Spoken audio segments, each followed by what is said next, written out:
Dahil ako ay nagki-crave sa sinampalukang paa ng manok, ayan ang gagawin natin for today's video. Let's go!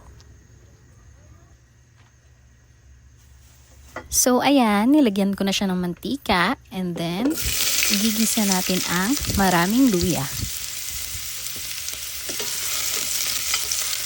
Kailangan naman natin palabasin ng maigi ang kaluluwa ng luya para mawala ang lansa ng paa ng manok later.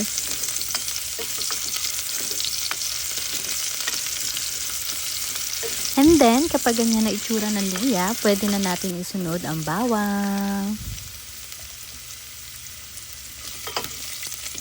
And then, halu-haluin lang natin ang wangba para hindi siya manikit. Okay?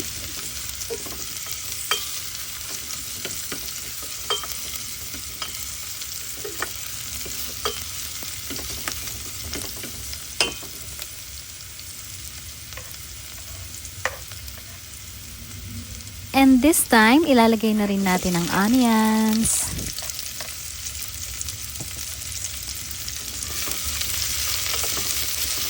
And then, i-bonding all together muna sila para masaya na sila. Alright.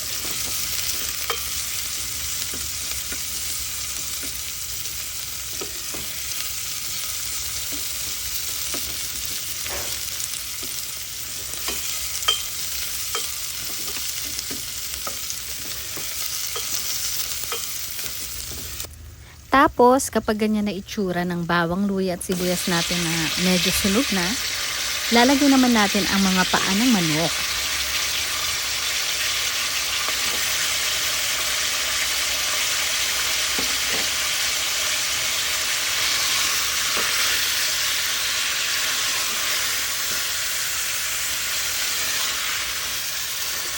Tapos, imekos-mekos na kahit mahirap siya paikot-ikutin.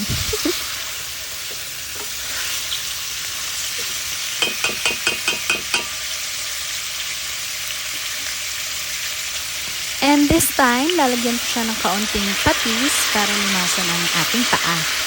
Ng manok, syempre.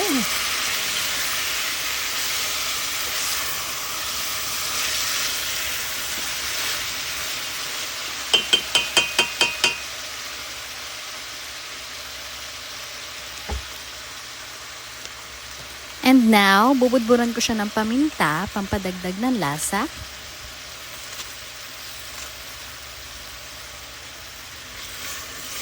Tapos, muli natin siyang imimekus-mekus ng bongga. Kailangan magisa natin ng maigi itong paa ng manok para lumabas ang kanyang collagen. Collagen! Charet! Basta, para masaya. Ganon. So, ayan, as you can see, nagigisa pa rin tayo ng paa ng manok habang ako ay dito nilalamok habang nag-voice over. Bongga!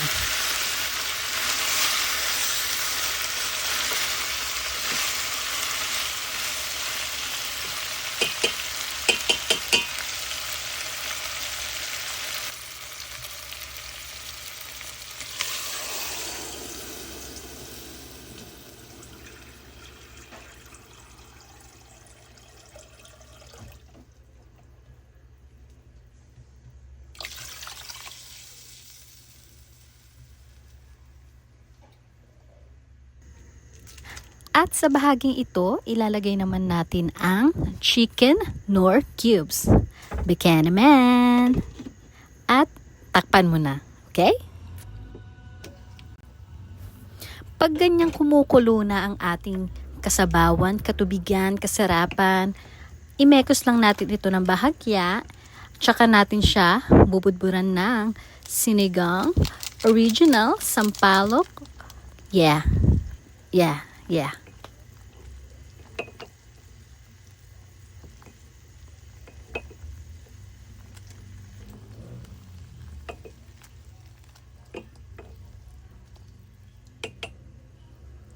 At dahil malapit na ako madengge sa kagat ng lamok dito, ilalagay ko na ang siling haba o siling berde. Huwag na rin natin patagalin. Syempre, ilagay na rin ang kangkang. Yes, that's right. Kangkang. Okay?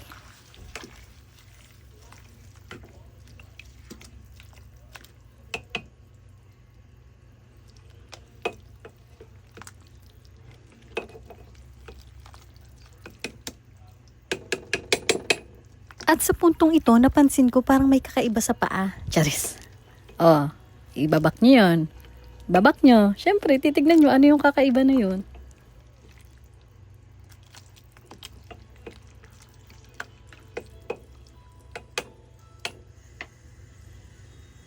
At eto na nga. Malapit na tayo sa pagtatapos. Antayin kumulo para maluto ng kaunti o ng bahagya ang ating kangkongits. At ready to go na to. Maya-maya, ikalma mo self. Okay? O, diba? Gumaganyan pa. So, para saan? Charis. And charan! Ayan na ang aking sinampalukang paa ng manok. Bye!